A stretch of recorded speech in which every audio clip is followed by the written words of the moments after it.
My husband, whose attitude often veered into misogyny, constantly belittled me as a stay-at-home wife. Every time I attempted to assert myself, he would threaten me with divorce. "Challenge me, and we'll get a divorce," he'd warn. Then, one day, I uncovered a secret of his. From that moment on, my respect for him vanished, and I knew it was time for a change. I was done being the submissive wife he could scorn. Armed with the divorce papers he'd prepared, I set my plan into motion. My name is Megan. After losing my father in high school, it was just my mother and me. Thanks to the inheritance he left, I was able to attend an IT vocational school and find a place in the workforce. I was finally starting to give back to my mother. But just as I was finding my footing, she passed away from a sudden heart attack. Feeling completely alone, my savior appeared, my current husband, Scott. After I started at my new job, Scott took it upon himself to mentor me, guiding me through the complexities of the corporate world. He was a pillar of support when my mother passed away, showing genuine concern for my well-being and encouraging me to lean on him more. From that point on, I relied on Scott not just for career advice but for personal support as well.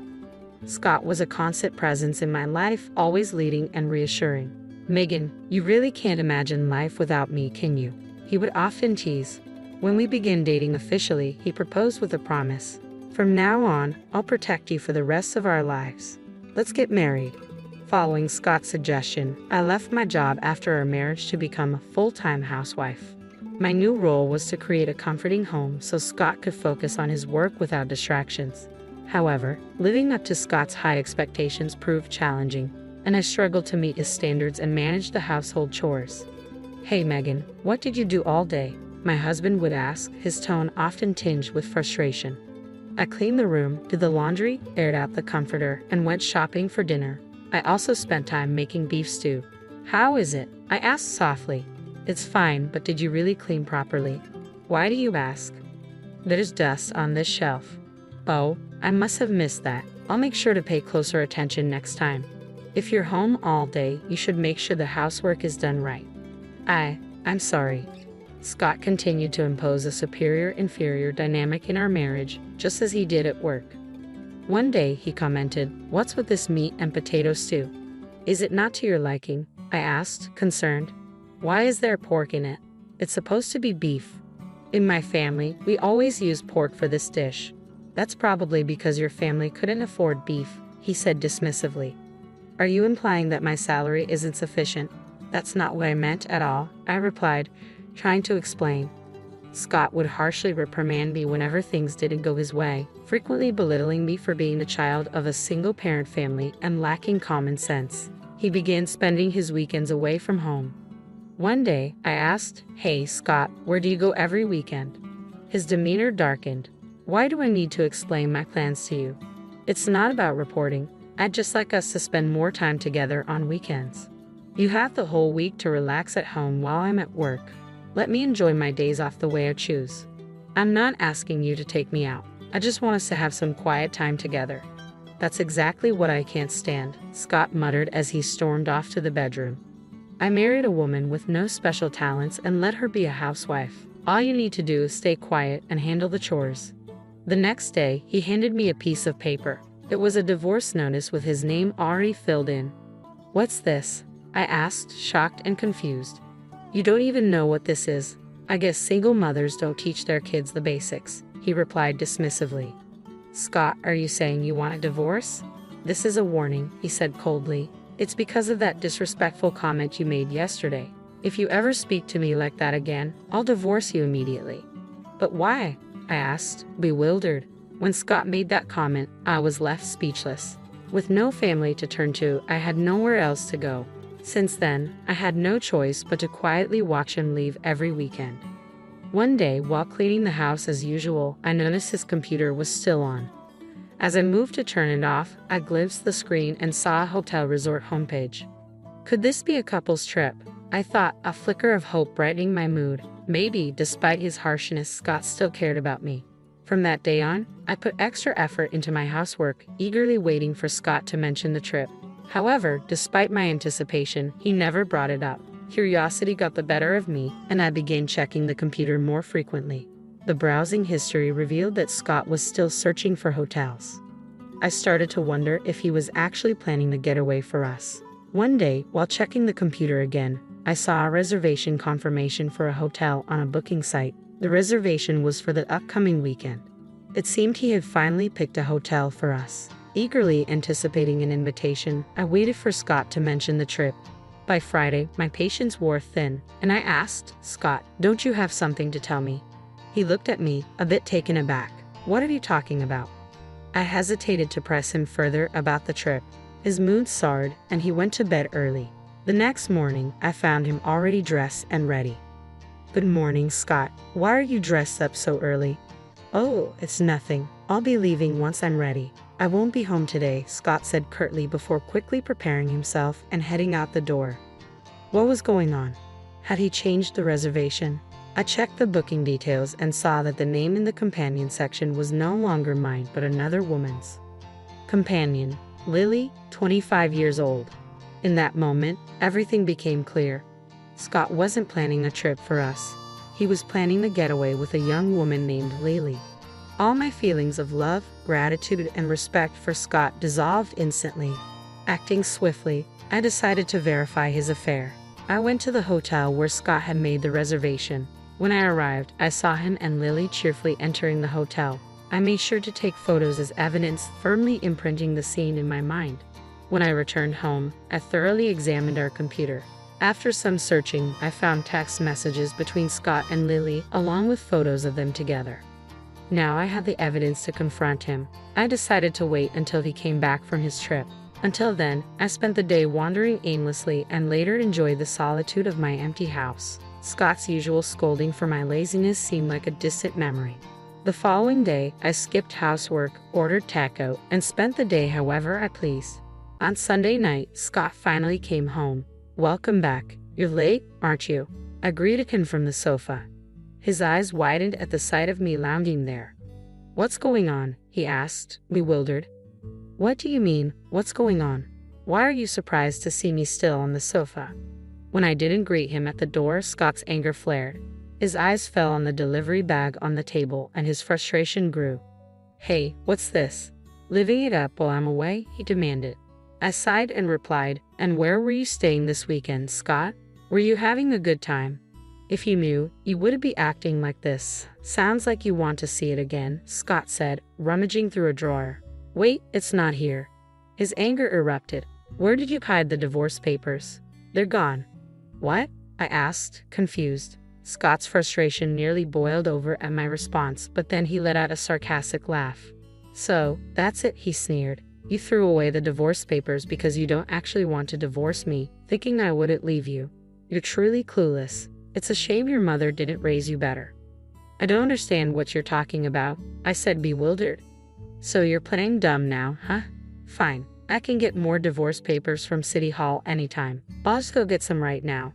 "I didn't say I threw them away," I replied. "Then where are they?" "They're not here because I've already submitted them," I said calmly. "What? Didn't you hear me? I signed those divorce papers and submitted them to City Hall yesterday." "Wait, you submitted the divorce papers? Do you even know what that means?" Scott asked, bewildered. "Of course I do," I replied. "Submitting the divorce papers means the divorce is finalized." "Are you saying you didn't know that, Scott?" Scott's face turned beet red at my mockery. "Don't mess with me. You lived comfortably on my salary." "Comfortable?" I shot back. "Where's the comfort in a marriage with someone who constantly belittles and ridicules me and never shows any appreciation for all the housework I do?" "Belittle you?"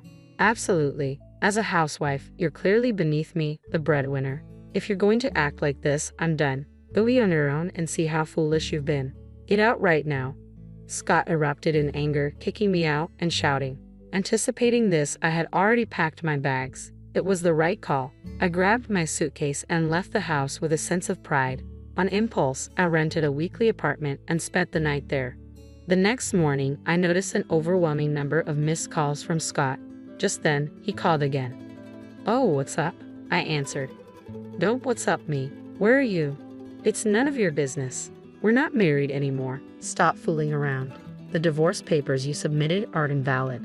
"But you signed them yourself," I pointed out. "I wasn't serious. You probably acted out of confusion too, didn't you?" After a night's rest, you should be more clear-headed. If you apologize, I'll forgive you. Just come back. I don't think I have anything to apologize for. How dare you test me, your husband? I've supported you all this time. If I leave you, you'll be alone again. Is that what you want? I realized something. It's better to be alone than to be with someone who doesn't care about me. I could sense Scott's fury seething on the other end of the phone. Scott's voice thundered through the phone. What? I've made compromises.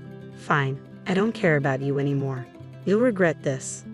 I'm pretty sure you'll be the one to regret it. You can't do anything. You're just a loser. With that, Scott slammed the phone down in a fit of rage. I used to be terrified of his outbursts, but now I felt a deep sense of contentment. He didn't reach out for several days. Then, a week later, I received a call from him on my cell phone. Megan, what is this bill? After confirming Scott's affair, I had asked my lawyer to file for damages. It seems he had finally received the bill. Oh, did it arrive? The details are all clearly listed on it, I replied. Why should I pay damages? You're the one who walked out. I even offered to work things out, but you stubbornly refused to come back, Scott argued. Actually, you're misunderstanding. The damages are for your affair, I clarified. My affair? With whom and when? Scott demanded. With Lily, 25 years old. You've been seeing her for a year, I said calmly. How do you know? You left plenty of evidence on your computer. Did you really think I wouldn't find out? Did you really believe I was that naive? Scott seemed to doubt my claims. Angrily, he retorted, Evidence? You're lying. There was nothing like that on the computer. Yes, that's right. I knew you weren't stupid enough to leave texts and photos with your mistress on your computer. You can't fool me, I said confidently. Why don't you see for yourself whether I'm bluffing or not? I challenged. I sent Scott the evidence of his affair. His voice immediately turned frantic upon seeing it. How did you get this? I thought I deleted everything. It's true that all the data had been deleted from the computer, but Scott overlooked the fact that I had a certification in IT from vocational school. After some effort, I managed to restore the deleted files and save them. Realizing he couldn't escape the truth, Scott's attitude shifted abruptly. Look, Megan, you don't really want to do this, do you? Yes, I had an affair with her, but it was just a fling. You're the one I truly love. You can't live without me, can you?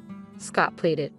I realized then that this was just his manipulation. Being with you only eroded my self-confidence. Instead of feeling protected, you were destroying my self-esteem.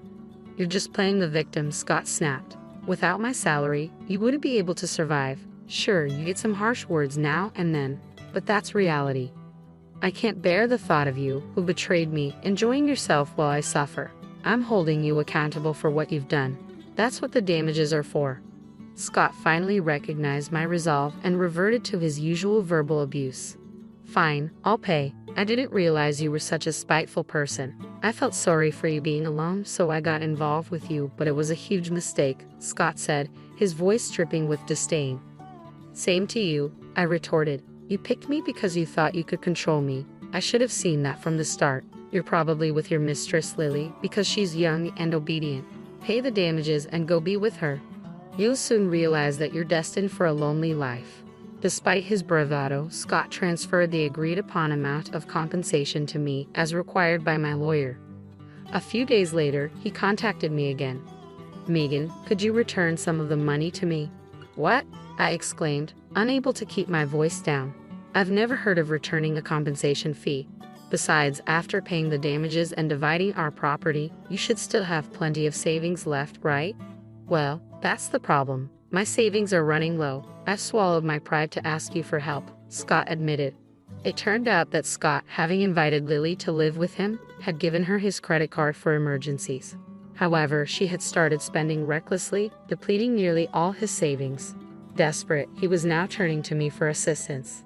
Frustrated, I responded, I may have been foolish not to see through you before marrying, but you're just as naive for not noticing your mistress's spending habits until it was too late. I realize now that you're the only one for me, Megan. You must feel lonely being single too, right? Seriously, will you ever grow up? Do you think I'll be single forever? I asked, exasperated. Don't tell me you found someone else, Scott said, his voice tinged with concern.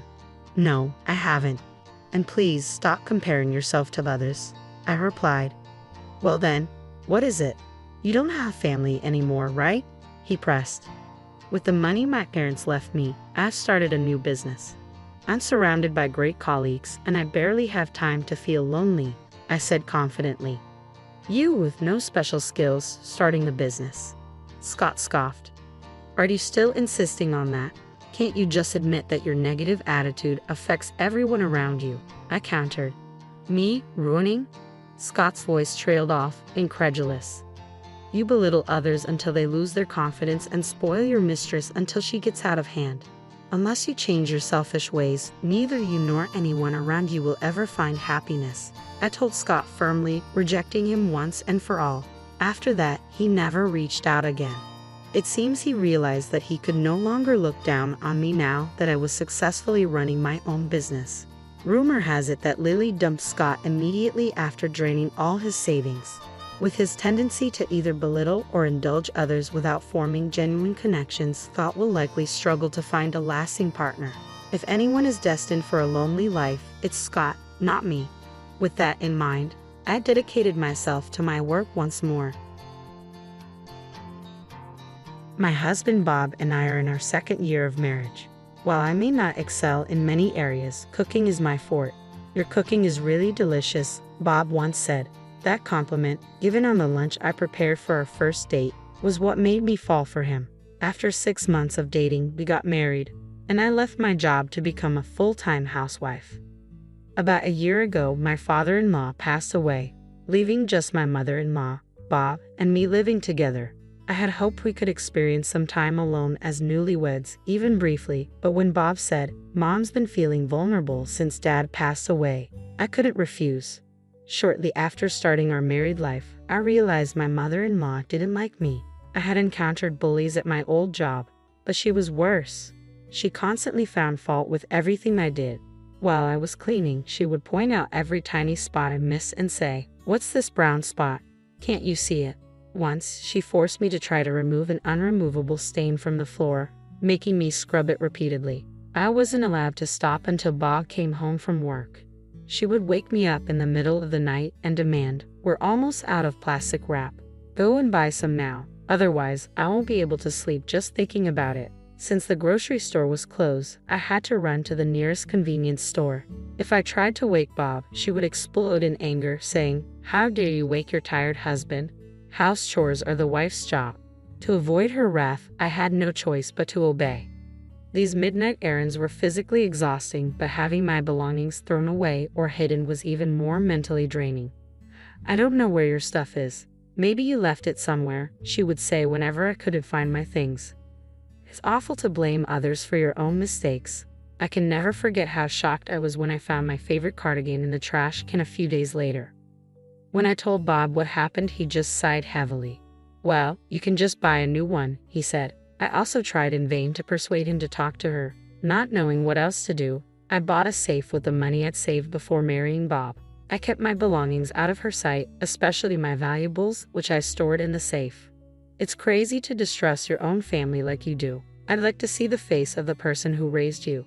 Her harsh tone intensified, and every time she opened her mouth, I had to brace myself for the inevitable verbal attack. She criticized every meal I cooked, saying, "Too bland," or "No taste at all." When I tried to make the dishes more flavorful, she complained they were too spicy.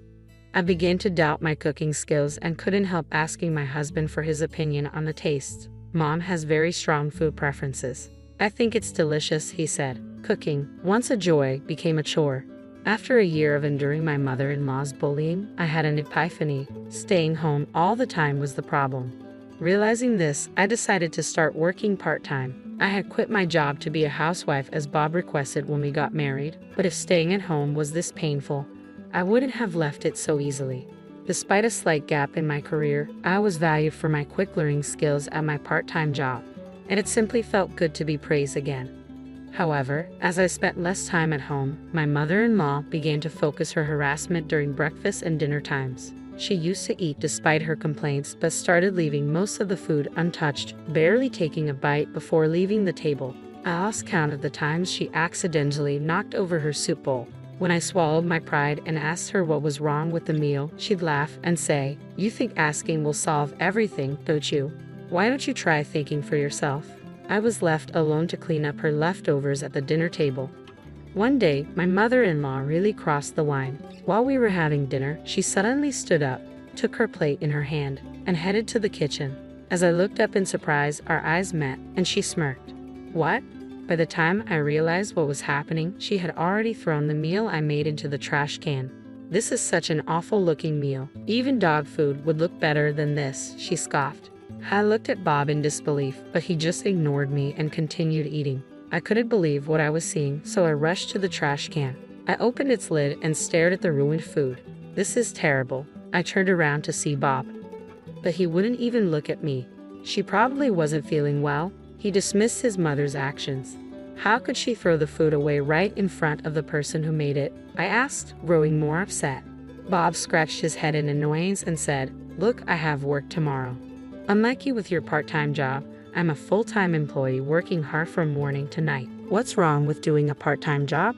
I work, cook at home, and then have my cooking thrown away by your mother." My voice broke with emotion, and he sighed deeply. "Lisa, you're becoming a nag. Mom's probably irritated by your nagging too, you know. And if it's that bad, then you shouldn't be cooking anymore." After saying that, Bob walked into his bedroom, leaving me staring at his back in disbelief. At that moment, I finally realized he didn't care about me at all. Something inside of me just snapped. The next day, I prepared breakfast as usual and let both Bob and my mother-in-law know it was ready. Bob sat down to eat, but my mother-in-law grabbed her plate and said, "Not even a dog would eat this in the morning," then threw her breakfast in the trash can. Without a word, I stood up and took away the breakfast I prepared for Bob. "What?" he said, looking bewildered. "I will have it." I quickly sat down and started eating his breakfast, ignoring my mother-in-law's actions and Bob's growing frustration. "Hey, why are you eating my breakfast? What are you doing?" they both exclaimed. I looked at them innocently and replied, "Well, since your mother said a dog wouldn't even eat this, you shouldn't be eating it either. I'll take responsibility for what I made and eat it myself." "No, I didn't say that. But you didn't deny what your mother said, did you?" Bob opened his mouth but seemed unable to find anything to say. "Lisa, stop talking nonsense and make Bob's breakfast," my mother-in-law snapped. I looked straight at her with a smile. "I'm very sorry that I have been serving you the sort of food that a dog wouldn't even eat. Don't worry, I won't cook for you ever again." I grabbed my knife and fork, finished eating breakfast, and stood up. Bob said, "Wait, Lisa, what about my breakfast?" "Eat whatever you like," I replied, then left the house quickly. I usually return home around 5 p.m., but that day I had a few errands to run after work, so by the time I got home it was already past 8 p.m. "Oh, you're very late. We've been waiting for you. Really, where on earth have you been?" Bob and my mother-in-law complained, looking very hungry. "Oh, haven't you two eaten yet? I already had my dinner." My mother-in-law's face turned red with surprise and anger. "How dare you eat alone?" "Well, I did say I wouldn't cook for you anymore. Or were you looking forward to my terrible cooking?" "How dare you talk back to me like that?" she shouted, slamming the table in frustration. But then she quickly regained her composure and came up with what she thought was a brilliant idea. "If you're not cooking, then return the food money. Bob has been paying for all the living expenses, so you should pay him back every penny you spend on your food." I couldn't help but laugh at her confident declaration. "What's so funny?" she demanded. "Since I started working part-time, I've been paying not just for food, but all living expenses." It was Bob's suggestion. I turned to him. "Mom isn't happy about your working, but if you pay the living expenses, it might calm her down," he had said to me. It had been over a year since I started my part-time job, which means I had been covering the living expenses for the last half of our married life. My mother-in-law, apparently unaware of this, looked shocked and turned to Bob. "Is that true, Bob?" "Well, you wanted more pocket money," Bob mumbled weakly, making excuses.